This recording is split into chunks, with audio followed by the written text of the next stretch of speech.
ಇನ್ನು ಬಸವಜಯ ಮೃತ್ಯುಂಜಯ ಶ್ರೀ ವಿರುದ್ಧ ಲೈಂಗಿಕ ದೌರ್ಜನ್ಯ ಕೇಸ್ ದಾಖಲಾದ ವಿಚಾರಕ್ಕೆ ಸಂಬಂಧಪಟ್ಟಂತೆ ವಿಜಯಪುರದಲ್ಲಿ ಪಂಚಸೇನೆ ಜಿಲ್ಲಾಧ್ಯಕ್ಷ ಸಂತೋಷ್ ಅವರು ಪ್ರತಿಕ್ರಿಯೆ ಕೊಟ್ಟಿದ್ದಾರೆ.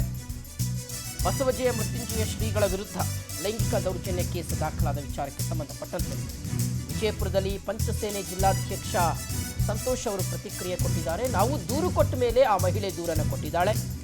ಆಕೆ ಮಾಡ್ತಿರುವಂತಹ ಆರೋಪಗಳು ಎಲ್ಲವೂ ಸಹ ಸತ್ಯಕ್ಕೆ ದೂರವಾಗಿದೆ. ಇದು ನಮ್ಮ ಸ್ವಾಮೀಜಿ ಶಕ್ತಿಯನ್ನು ಕುಂದಿಸಲು ಮಾಡಿರುವಂತಹ ಕುತಂತ್ರ. ತನಿಖೆಯಲ್ಲಿ ಸತ್ಯಾಸತ್ಯತೆ ಹೊರಬರಲಿದೆ, ಸೂಕ್ತ ಕ್ರಮ ಆಗಲಿ. ಶ್ರೀಗಳು ಬರೆದು ಕೊಟ್ಟಿದ್ದಂಥ ದೂರನ್ನು ಠಾಣೆಗೆ ಹೋಗಿ ಕೊಟ್ಟಿರುವೆ. ಏಪ್ರಿಲ್ 4ರಂದು ವಿಜಯಪುರ ಠಾಣೆಯಲ್ಲಿ ಪ್ರಕರಣವನ್ನು ದಾಖಲಿಸಿದ್ದೇವೆ. ಆರೋಪಿ ಮಹಿಳೆ ಸೇರಿ 4 ವಿರುದ್ಧ ದೂರು ದಾಖಲಾಗಿದೆ ಅಂತ ವಿಜಯಪುರದಲ್ಲಿ ಪಂಚಸೇನೆ ಜಿಲ್ಲಾಧ್ಯಕ್ಷ ಸಂತೋಷ್ ಅವರು ಹೇಳಿದ್ದಾರೆ. ಬಸವಜಯ ಮೃತ್ಯುಂಜಯ ಶ್ರೀಗಳ ವಿರುದ್ಧ ಲೈಂಗಿಕ ದೌರ್ಜನ್ಯ ಪ್ರಕರಣ ದಾಖಲಾಗಿ ಇಡೀ ರಾಜ್ಯದಾದ್ಯಂತ ಸಂಚಲನವನ್ನು ಉಂಟು ಮಾಡಿತು. ಸೊ ಈ ವಿಚಾರಕ್ಕೆ ಸಂಬಂಧಪಟ್ಟಂತೆ ಈಗ ಸಂತೋಷ್ ಅವರು ಪಂಚಸೇನೆ ಜಿಲ್ಲಾಧ್ಯಕ್ಷ ಸ್ವಾಮಿಗಳ ಬೆನ್ನಿಗೆ ನಿಲ್ಲುವಂಥ ಶ್ರೀಗಳ ಬೆನ್ನಿಗೆ ನಿಲ್ಲುವಂಥ ಒಂದು ಕಾರ್ಯವನ್ನು ಮಾಡಿದ್ದಾರೆ. ಇದು ನಮ್ಮ ಸ್ವಾಮೀಜಿಯ ಶಕ್ತಿಯನ್ನು ಕುಂದಿಸಲು ಮಾಡಿರುವಂತಹ ಕುತಂತ್ರ. ತನಿಖೆಯಲ್ಲಿ ಸತ್ಯಾಸತ್ಯತೆ ಹೊರಬರುತ್ತೆ ಅಂತ ಹೇಳಿದ್ದಾರೆ. ಇಲ್ಲ, ಮಹಿಳೆನೂ ಗುರುಗಳ ಮೊನ್ನೆ ಕಂಪ್ಲೇಂಟ್ ಮಾಡ್ಯಾರದು. ನಾವು ಕಂಪ್ಲೇಂಟ್ ಮಾಡಿದ್ಮ್ಯಾಗ ಮಹಿಳೆ ಕಂಪ್ಲೇಂಟ್ ಮಾಡ್ಯಾರ.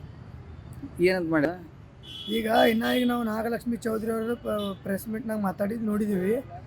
ಯಾರೋ ಒಬ್ರು ಅಪರಿಚಿತರು ಬಂದರು, ಮಹಿಳೆಗೆ ಹಿಂಗೆ ಆಗ್ಯದ ದೂರು ಕೊಟ್ಟು ಹೋಗ್ಯಾರ, ಅದು ನಾವು ಕ್ರಮ ತೊಗೊಳಕತ್ತೀವಿ ಅಂತ ಹೇಳಿದರು. ಇಷ್ಟೇ. ಯಾರೋ ಅಪರಿಚಿತರು ಕೊಟ್ಟಿದ್ದಂಥದ್ದು ಇಷ್ಟು ದೊಡ್ಡ ರಿಶ್ಯೂ ಮಾಡಿ ಅದು ಕೇಸ್ ತನಿಖೆ ಮಾಡ್ತಾರೆ ಅಂತ ನಾಗಲಕ್ಷ್ಮಿ ಚೌಧರಿ ಮೇಡಮ್ ಅವ್ರು ಹಿಂಗೆ ಹೇಳ.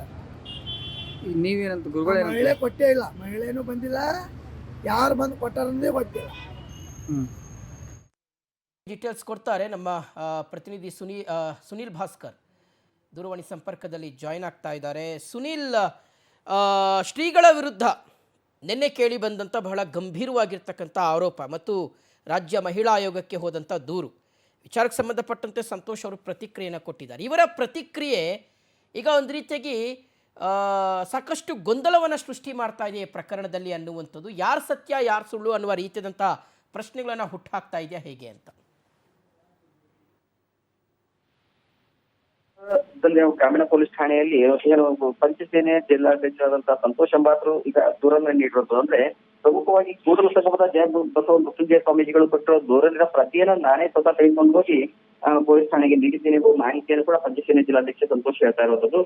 ನಾನು ಫೆಬ್ರವರಿ 11ರಂದು ನಡೆದಿರುವಂತಹ ಪ್ರಕರಣಕ್ಕೆ ಸಂಬಂಧಪಟ್ಟಂತೆ ಏಪ್ರಿಲ್ 4ರಂದು ಶ್ರೀಗಳು ದೂರ ನೀಡಿದ್ದಾರೆ. ಒಟ್ಟು 4 ವಿರುದ್ಧ ಅವರು ದೂರ ನೀಡಿರುವಂತದ್ದು. ನನಗೆ ಮೊದಲಿಗೆ ನಮ್ಮ ಸಮಾಜದ ಮುಖಂಡರಂತೆ ಪರಿಚಯನ ಮಾಡಿಕೊಂಡು ಬಳಿಕ ನಮಗೆ ಬ್ಲಾಕ್ ಮೇಲ್ ಅನ್ನ ಮಾಡಕ್ ಶುರು ಮಾಡಿದ್ರು.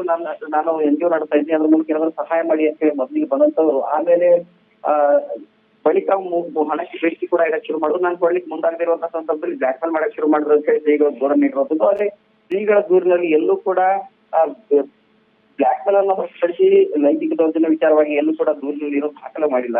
ಆದ್ರೆ ನನಗೆ ಬ್ಲಾಕ್ ಮೇಲ್ ಮಾಡಿದ್ರು ಅಂತ ಹೇಳಿ ಮಾತ್ರ ದೂರ ಕೊಟ್ಟಿರುತ್ತದೆ. ಈ ವಿಚಾರವಾಗಿ ಸಂತೋಷ ಪಂಚಸೇನೆ ಜಿಲ್ಲಾಧ್ಯಕ್ಷ ಸಂತೋಷ್ ಕೂಡ ಪ್ರತಿಕ್ರಿಯೆ ನೀಡಿದ್ದಾರೆ. ಬೇಕು ಅಂತಲೇ ನಮ್ಮ ಶ್ರೀಗಳನ್ನ ಸಿಡಿಸಕ್ಕೋಸ್ಕರ ಈ ರೀತಿಯಾದಂತಹ ಪ್ಲಾನ್ ಮಾಡಿದ್ದಾರೆ. ಇದರಲ್ಲಿ ರಾಜಕೀಯ ಷಡ್ಯಂತ್ರ ಕೂಡ ಅಡಗಿದೆ. ನಮ್ಮ ಶ್ರೀಗಳು ಆ ರೀತಿ ಆದಂತೆ ಯಾವುದೇ ರೀತಿ ನಡ್ಕೊಂಡಿಲ್ಲ ಅಂತ ಹೇಳಿ ಕೂಡ ಪಂಚಸೇನೆ ಜಿಲ್ಲಾಧ್ಯಕ್ಷ ಸಂತೋಷ್ ಪ್ರತಿಕ್ರಿಯೆಯನ್ನು ಕೂಡ ನೀಡಿರುವಂತದ್ದು. ಶಿವಶಂಕರ್, ಡೀಟೇಲ್ಸ್ಗಾಗಿ